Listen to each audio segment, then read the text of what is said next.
మీరు interview face చేసి మీరు మెయిల్ పెట్టి ఇంటర్వ్యూ ఫేస్ చేసి మీరు వెళ్తే ఎవరో ఒకరు తీసుకుంటారు. అది ఎంఎన్సీస్ లో కూడా హైదరాబాద్ లో మైండ్ స్పేస్ లో ఇంటర్వ్యూ కూడా వెళ్ళాను. ఫైనల్ రౌండ్ లో పోయిందండి. హెచ్ఆర్ రౌండ్ లో వెళ్ళిపోయి ఉంటుంది. పర్ఫార్మెన్స్ సరిలేకపోతేనే తీసేస్తారు కదా మనకి. ఇప్పుడు ఉత్తినే ఉండే బదులు ఉద్యోగం పురుష లక్షణం అంటాం. మనిషికి ఉద్యోగం ఏదో ఉద్యోగం, అది 100 రూపాయలు ఇని, 2000 ఇని, నెలకి 10,000 ఇని, అది 25,000 ఇని, ఏదో ఉద్యోగం చేస్తూ ఉంటే తర్వాత మనం వేరే ప్రయత్నించవచ్చు. లేదా ఇంట్లో కూడా గౌరవీయరు ఎవరు. ఇంతంతా పెద్ద కొడుకు ఇంట్లో ఉన్నాడు, చదివాడు, ఇక పెళ్లి చేయాలి, ఇంక ఇప్పుడు అప్పుడు ఇంకా ఉద్యోగం లేదు అంటే అందరూ నవ్వుతారు. చెప్పుకోవడానికి ఏదైనా ఉండాలి కదా. మ్యారేజ్ అయిందండి మార్చ్ లో. ఓ వెరీ గుడ్. మార్చ్ లో అయింది మ్యారేజ్. మ్యారేజ్ అయిపోయినప్పటి నుంచి ఇంకా అదే అన్ని చూస్తున్నాను కానీ చేయి జారిపోతున్నాయి. మ్యారేజ్కి ముందు ఏం ఉద్యోగం చేసేవారైతే? ఇమిగ్రేషన్ డిపార్ట్మెంట్ లో చేశానండి. మెడికల్ అబ్రాడ్ వెళ్ళే వాళ్ళకి మెడికల్ చేయించుకుంటారు కదా, అది ఆస్ట్రేలియా, కెనడా, న్యూజిలాండ్, యూకే, వాటి దాంట్లో అడ్మినిస్ట్రేషన్ గా చేశాను. దాన్ని ఎందుకు వదిలేశారు మీరైతే? దాంట్లో ఇంకా అంటే అందులో కొన్ని పాలిటిక్స్ వల్ల నాకు ఇంకా నచ్చడం లేదు. చేసినందుకు ఫలితం అనేది లేకుండా పోయేసరికి బాధ అనిపించేసి రిజైన్ చేసేసాను. ఇంకా అప్పటి నుంచి నాకు ఇంకా 2 times మన దీంట్లో టైటిల్ అని మైండ్ స్పేస్ లో అట్లా వచ్చింది. ఆఫర్ లెటర్ కూడా చేతికి ఇచ్చారు, కానీ మళ్ళీ తర్వాత వాళ్ళే పిలుస్తామంటున్నారు కానీ ఇంతవరకు ఏమీ లేదు. అట్లా దాదాపు ఇప్పుడు 1 year అవుతుంది. ఓకే, అట్లా మీరు ఎందుకంటే మీ జాతకంలో ప్రభుత్వ ఉద్యోగం అయితే ఖచ్చితంగా వస్తుంది, భయపడాల్సిన అవసరం లేదు. 100% జాతకంలోనూ ఉంది. మీరు దానికి మీరు ప్రొఫెషన్గా ఇంటర్వ్యూ ఫేస్ చేసి లేదన్నా ఏదైనా ట్రైనింగ్ తీసుకొని డెఫినెట్లీ మీరు ప్రయత్నిస్తే 100% వస్తుంది. కానీ ప్రజెంట్ అంతవరకు ఏదైనా ఉద్యోగం దొరకాలని నేను కొన్ని పరిహారాలు చెప్తాను, అది చేయండి. శ్రవణ నక్షత్రం, మకర రాశి. మకర రాశికి ఇన్ని రోజులు సప్తంలో గురువు ఉండేవాడు, ఇప్పుడు అష్టమంలో గురువు, నవమంలో గురువు ఉన్నాడు. చాలా బాగుంది ఇప్పుడు ప్రజెంట్. కానీ మీ జాతకంలో ఇప్పుడు ప్రజెంట్ పెళ్ళైనప్పటి నుంచి ఇంకా ఉద్యోగం లేదు, ఏదో ఒకటి మానసికంగా ప్రశాంతత లేదు. ఉద్యోగం లేనప్పుడు ఇక అన్నీ ఉండే ఉంటాయి, చిన్న చిన్నవి మానసికంగా అస్తవ్యస్తం అవ్వడం ఇలాంటివి. అయినప్పటికీ మీరు సహించుకొని వెళ్తూ ఉన్నారు. బట్ ప్రాబ్లం అయితే లేదు, ఖచ్చితంగా జీవితంలో బాగుపడతారు. మంచిదే, మీకు శుభం ఫలితాలు లభిస్తాయి. మీరు 48 రోజులు కంటిన్యూస్గా రోజు ఉదయాన్నే లేచి స్నానం చేసుకొని గురుదేవాలయం, దత్తాత్రేయ, దక్షిణామూర్తి, రాఘవేంద్ర స్వామి, సాయిబాబా ఇలాంటి ఏదైనా గురుదేవాలయం వెళ్ళి గురుదేవాలయాన్ని 16 ప్రదక్షిణలు వేసి అడుగ నెయ్యి దీపం వెలిగించండి. ఇలా 48 రోజులు చేసుకోండి. ప్రతిరోజు సాయంత్రం ఇంట్లోనే గురుపాదక స్తోత్రం చదువుకోండి. వేరే ఇంకేమీ అవసరం లేదు. ఇది చక్కగా చేస్తే ఈ 48 రోజులు కంప్లీట్ అవ్వలోపే మీకు మంచి ఉద్యోగం వస్తుంది. ఆ భగవంతుడు మీకు కరుణాకృపాకటాక్షాల వల్ల మీకు మంచి యోగం కూడా ప్రాప్తిస్తుంది. ముందరికి ప్రభుత్వ ఉద్యోగం వస్తుంది. గురూజీ, శ్రీకాకుళం నుంచి మీనాక్షి కాలర్ లైన్లో ఉన్నారు, వారితో మాట్లాడదాం. హలో ఉన్నామమ్మ. నమస్కారం అండి మీనాక్షి గారు. నమస్తే అమ్మ. నమస్తే అండి. ఎవరి గురించి తెలుసుకోవాలనుకుంటున్నారు? ఇదే సంతోష్ గురించి అండి. తప్పకుండా అండి. నక్షత్రం చెప్పండి. నక్షత్రం తెలియదండి, చిన్నప్పుడు. అది డేట్ ఆఫ్ బర్త్, పుట్టినరోజు శుక్రవారం అండి. పూర్తి డేట్ ఆఫ్ బర్త్ గుర్తుందా? అది కూడా లేదండి. సుమారు ఎంత వయసు ఉండొచ్చు? ఏటమ్మా? సుమారు ఎంత వయసు ఉండొచ్చు? సుమారు 26 ఇది ఉంటదమ్మా. సరే అండి. సంతోష్ గారు మీకేమవుతారు? మా తమ్ముడమ్మా. సరేనండి, మాట్లాడాను గురూజీతో. నమస్కారం తల్లి. నమస్కారం గురూజీ. నమస్తే అమ్మా. నమస్తే సార్. చెప్పు. అదే సంతోష్ గురించి అడుగుతామని గురూజీ. అదే సంతోషే కదా. సరే తల్లి. 26 సంవత్సరాలు. 26 సంవత్సరాలు. ఆయనకి ఎప్పుడు మంచిగా ఉండదు, ఆరోగ్యం కూడా బాగుండదు సార్. నీ పక్కన ఎవరు నిల్చుకున్నది?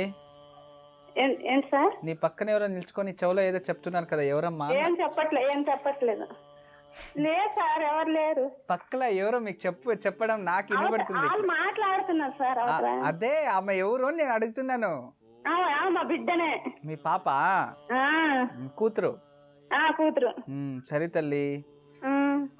ఏం తెలుసుకోవాలి మీ తమ్ముడి గురించి? ఆయన వంట ఆరోగ్యం ఇప్పుడు మంచిగా ఉండదు గురూజీ. ఏం పని చేస్తారమ్మా?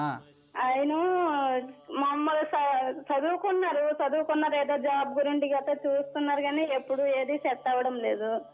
ఎంత దాకా చదువుకున్నాడు? ఆయన 10th అయింది. ఓ 10th దాకా చదివారా? ఆయన ఎప్పుడు స్థిరంగా ఉండట్లేదు. ఆయన వంట ఆరోగ్యం కూడా మంచిగా లేదు గురూజీ. ఈ హెల్త్ ప్రాబ్లం ఏముంది చెప్పండి చూద్దాం. హెల్త్ ప్రాబ్లం అంటే అప్పుడు కెమికల్ లో చేసినాడు అనమాట. కెమికల్ లో చేస్తే ఆటకి కొంచెం ఇదయింది, మంచిగా లేదు అని అన్నాడు. ప్రాబ్లం అయ్యి మొత్తం బాడీ వీక్ అయిపోయారు. లీక్ అయిపోయినాడు. చిన్నప్పుడేమో కొబ్బరి చెట్టు ఎక్కాడు గురూజీ. కొబ్బరి చెట్టు ఎక్కి పడిపోయారా? పడిపోయినాడు. నడుము గుంజుతుంది ఎక్కువ బాధ అని అంటాడు. పరమేశ్వర. ఆయన పరిస్థితి ఏంటని అడుగుదామని చేసినాం గురూజీ. ఇప్పుడు అతని పరిస్థితి ఏమో చెయ్యాలి. పెళ్ళయింది అతనికి? ఇంకా లేదు కదా? కాలేదు గురూజీ, కాలేదు. ఎప్పుడు చేస్తారు? అదే అమ్మ చనిపోయింది దసరాకి. ఈ దసరా అయితే సంవత్సరం అవుతుంది. ఆమె ఇదైనాక ఎక్కడ చూసి ఆయనకి సెట్ అవుతుందా, ఆయన ఆరోగ్యం ఎట్లా ఉంటుందా ఏంటి అని అదే భయం అయింది గురూజీ. ఆరోగ్యంలో అయితే ఏం ప్రాబ్లం లేదమ్మా, ముందరికి అభివృద్ధి అవుతాడు. ఆరోగ్యంలో ఎలాంటి ఇబ్బంది లేదు. మీరు అనుకున్నట్టు అంత మేజర్ ప్రాబ్లం ఏం లేదు. బద్ధకం నేర్చుకునేస్తాడు బాగా. ఆ బద్ధకం వల్ల ఇలా అతను తయారయ్యాడు. గానీ నువ్వు అనుకున్నట్టు నిజంగా ఆరోగ్యం చాలా బాగానే ఉంది. ఎక్కడుండేది మీరు? ఇక్కడ జగదీర్గొట్ట గురూజీ. హైదరాబాద్ లోనా? హైదరాబాద్ లో ఉన్నాము. ఆయన కూడా ఇక్కడే ఉన్నారు. ఓకే, మీది నేటివ్ ప్లేస్? మాది పుట్టుబడి శ్రీకాకుళం. శ్రీకాకుళమా? శ్రీకాకుళం. ఎన్ని సంవత్సరాలు అయింది ఇక్కడ వచ్చి? ఇక్కడికి వచ్చి ఒక 10-12 అయ్యింది. 12 సంవత్సరాలు అయిపోయింది. మీరు పెళ్లి అయినాక వచ్చిందా, పెళ్లి కాకముందే వచ్చారా ఇక్కడికి? మేము పెళ్లి అయిన తర్వాత వచ్చినాం గురూజీ. సరే తల్లి. ఇప్పుడు మీ అన్నయ్య మీ తమ్ముడు కూడా ఇటుకే వచ్చారా? అమ్మా నాన్న? అమ్మ చనిపోయింది మొన్ననే, సంవత్సరం అవుతుంది.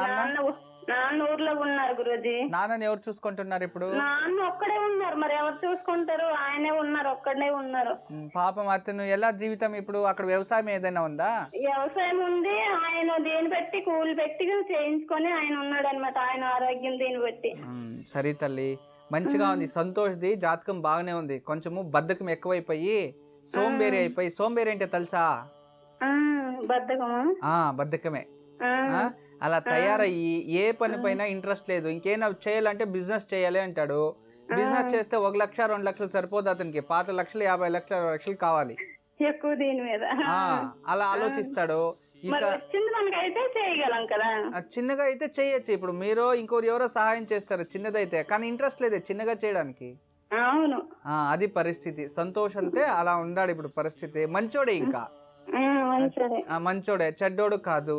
అందువలన ఇది పరిస్థితి. ఆరోగ్యంలో మీరేం భయపడకండి, అది ఏమి ప్రాబ్లం లేదు. ప్రశాంతంగా ఉండండి. ఏదైనా ఒక యోగా స్కూల్కి వెళ్ళి యోగా నేర్చుకోమని చెప్పండి. బ్యాక్ పెయిన్ మొత్తం తగ్గిపోతుంది. డాక్టర్లు మెడిసిన్ ఇస్తే ఆ మెడిసిన్ తీసుకోమని చెప్పండి. ఇప్పుడు 10th చదువుకున్నాడు. ఎక్కడ వెళ్ళినా ఉద్యోగం అతనికి అంతకంతే ఉంటుంది. సరేనా? ఇప్పుడు కూడా కెమికల్ చేస్తాను సార్. హెల్త్ ప్రాబ్లమ్ ఇది కదా అంటే మరి ఏం చేస్తాము, ఎక్కడ సెట్ అవ్వట్లేదు కదా, మరి ఏదో చేయాలి కదా, బాధపడాలి కదా అని అంటాడు గురూజీ. ఇతనికి బాగా అచ్చొచ్చే వ్యాపారం అంటే ఈ నర్సరీ డిపార్ట్మెంట్, విత్తనాలు, ఫర్టిలైజర్స్ అంటే ఈ ఎరువులు విత్తనాలు ఉంటాయి చూడండి, మందులు చెట్లు కొట్టేవి, దాని బిజినెస్ చేసినా బాగా వచ్చేస్తుంది. పెట్రోలియం బిజినెస్ చేసినా బాగా వచ్చేస్తుంది. ఊర్లో వెళ్ళి ఒక 10 ఆవులు పెట్టుకొని పాలు డైరీ పెట్టుకున్నా కూడా బాగా వచ్చేస్తుంది. ఒక బేకరీ చెప్తల్లి. అదే మరి ఆయనకి ఎక్కడైనా ఇది అయినాక మ్యారేజ్ కి వెళ్దామా ఎటైనా చూద్దామంటే ఆయనకి ఉందా కళ్యాణ యోగము లేదా ఏంటి గురూజీ? కళ్యాణ యోగం అయితే ఉంటల్లి. మేనరికంలో ఏం లేదు కదా? మేనరకం ఏం లేదు. మేనరకం ఉన్నదే. మేనరకం మా పిల్లలు కూడా పోమన్నారు అనమాట. అంతే తల్లి. మీ పిల్లలు బాగా చదివించేసి చక్కగా అతను కట్టిపెట్టారంటే వాళ్ళకి బాధేస్తాను కదా.